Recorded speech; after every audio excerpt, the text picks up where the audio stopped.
भागवत गीता में भगवान श्री कृष्ण कहते हैं, मन का बेचैन होना उसका स्वभाव है।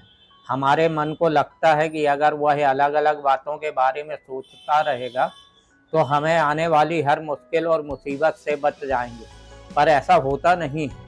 हम अपने जीवन का काफ़ी अधिक समय सोच विचार करके परेशान होने में निकाल देते हैं। भगवान श्री कृष्ण कहते हैं कि मन का यह स्वभाव बदलना मुश्किल जरूर है, असंभव नहीं है।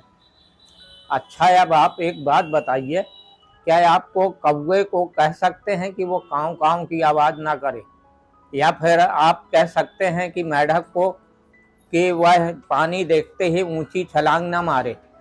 हमारे मन का भी कुछ ऐसा ही है। जीवन में कुछ भी होता है, अच्छा या बुरा, हमारा मन उस पर काँव काँव करने लगता है। काँव काँव से मेरा मतलब है चिंता करना, व्याकुल होना। कोई बुरी बात होती भी नहीं है और मन परेशानी की ऊंची ऊंची उड़ान लेने लगता है। कभी कभी तो मुझे ऐसा लगता है कि हम में से कई लोग सिर्फ परेशान होने के लिए जीते हैं। सारी परेशानी, पीड़ा, दुविधा अक्सर हमारे मन की बनाई हुई कहानियाँ होती हैं। भगवान श्री कृष्ण हमें हमारे मन को शांत और स्थिर करने के लिए दो उपाय देते हैं। पहला ध्यान लगाना और दूसरा वैराग्य भाव सीखना। अब ध्यान या मेडिटेशन शब्द सुनते ही आप में से कई लोग कहेंगे कि आप आंख बंद कर सांसें अंदर बाहर नहीं ले सकते। यहाँ हम सब गलती कर बैठते हैं। मेडिटेशन, ध्यान का मतलब सिर्फ आंख बंद कर बैठना नहीं होता। मेडिटेशन का मतलब होता है अपना पूरा ध्यान किसी चीज़ पर लगाना और उसे हटने नहीं देना। अगर आप रोटी बना रहे हैं तो सिर्फ उस बात पर ध्यान दीजिए। अगर आप पिक्चर देख रहे हैं तो अपना पूरा ध्यान पिक्चर पर लगाइए। यह मत सोचिए कि पिक्चर देखकर आप अपना कितना वक्त बर्बाद कर रहे हैं।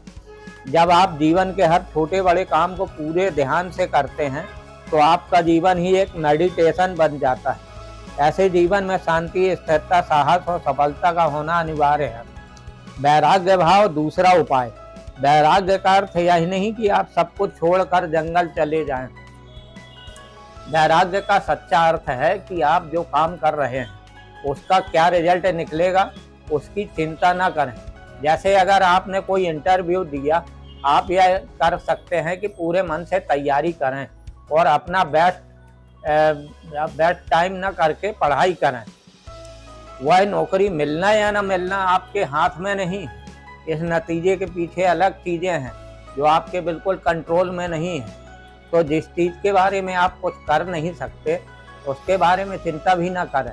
यही वैराग्य का सच्चा मतलब होता है और यही है भगवान श्री कृष्ण का दूसरा उपाय, मन को चिंता की लपटों से बचाने का।